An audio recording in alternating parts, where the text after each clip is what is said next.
Big boss ಮನೆಯಲ್ಲಿನ nomination ಪ್ರಕ್ರಿಯೆಯಲ್ಲಿ ಹೊಸ ಟ್ವಿಸ್ಟ್ ಸಿಕ್ಕಿದೆ. ವಂಶದ ಕುಡಿ ರಕ್ಷಿತಾ ನೇರವಾಗಿ ಗಿಲ್ಲಿಯನ್ನ ನಾಮಿನೇಟ್ ಮಾಡಿದ್ದಾರೆ. ಆದರೆ ನಾಮಿನೇಟ್ ಮಾಡುವಾಗ ಕೊಟ್ಟ ಕಾರಣ ವೀಕ್ಷಕರ ಕೆಂಗಣ್ಣಿಗೆ ಗುರಿಯಾಗಿದೆ. ಅದರಲ್ಲೂ ಪ್ರಮುಖವಾಗಿ ಗಿಲ್ಲಿ ಅಭಿಮಾನಿಗಳು ಕೋಪಗೊಳ್ಳುವಂತೆ ಮಾಡಿದ್ದಾರೆ. ಜಾನ್ವಿ ಮತ್ತು ರಕ್ಷಿತಾ ಶೆಟ್ಟಿ ಇಬ್ಬರು ಗಿಲ್ಲಿ ನಟ ಅವರನ್ನ ನಾಮಿನೇಟ್ ಮಾಡಿ ಒಂದೇ ಕಾರಣವನ್ನ ನೀಡಿದ್ದಾರೆ. ಗಿಲ್ಲಿ ಹೆಸರು ಹೇಳಿದ ಜಾನ್ವಿ ಇವರಿಗೆ ನಿರೂಪಣೆ ಮಾಡಬೇಕಂತೆ. ಸವಿರುಚಿ ನಿರೂಪಣೆ ಇವರಿಗೆ ಸಣ್ಣ ಕಾರ್ಯಕ್ರಮವಂತೆ. ಇವರನ್ನ ನೇರವಾಗಿ ಅನುಬಂಧ ಅವಾರ್ಡ್ ಕಾರ್ಯಕ್ರಮದ ನಿರೂಪಕರನ್ನಾಗಿ ಮಾಡಿ ಅಂತ ಜಾನ್ವಿ ಹೇಳ್ತಾರೆ. ತಮ್ಮ ವೃತ್ತಿ ಬಗ್ಗೆ ಗಿಲ್ಲಿ ನಟ ಕೆಳಮಟ್ಟದಲ್ಲಿ ಮಾತನಾಡಿದ್ದಾರೆ ಅಂತ ಜಾನ್ವಿ ನೇರವಾಗಿ ಆರೋಪವನ್ನ ಮಾಡಿದ್ರು. ಇದೇ ಕಾರಣವನ್ನ ಕೊಟ್ಟ ರಕ್ಷಿತಾ ಕೂಡ ಗಿಲ್ಲಿಯನ್ನ ನಾಮಿನೇಟ್ ಮಾಡಿದ್ರು. ಆದರೆ ಜಾನ್ವಿ ಕೊಟ್ಟ ಕಾರಣವೇ ಸುಳ್ಳಾಗಿತ್ತು.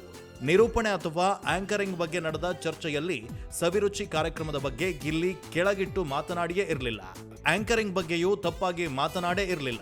ಆದ್ರೆ ಜಾನ್ವಿ ಸುಳ್ಳು ಕಾರಣ ಕೊಟ್ಟು ಗಿಲ್ಲಿಯನ್ನ ನಾಮಿನೇಟ್ ಮಾಡಿದ್ರು. ಆದ್ರೆ ಇದೇ ಸುಳ್ಳನ್ನ ಸತ್ಯ ಅಂತ ನಂಬಿದ ರಕ್ಷಿತಾ ಗಿಲ್ಲಿಯನ್ನ ನಾಮಿನೇಟ್ ಮಾಡಿದ್ರು. ಈ ವೇಳೆ ಮಾತನಾಡಿದ ಗಿಲ್ಲಿ, ನೀನು ಕೊಟ್ಟ ಕಾರಣವೇ ಸರಿ ಇಲ್ಲ ಅಂತ ನೇರವಾಗಿ ರಕ್ಷಿತಾ ಮುಂದೆ ಹೇಳಿದ್ದಾರೆ. ಆದ್ರೆ ಇದನ್ನ ಒಪ್ಪಿಕೊಳ್ಳೋದಕ್ಕೆ ರಕ್ಷಿತಾ ಸಿದ್ಧವಾಗಿರಲಿಲ್ಲ.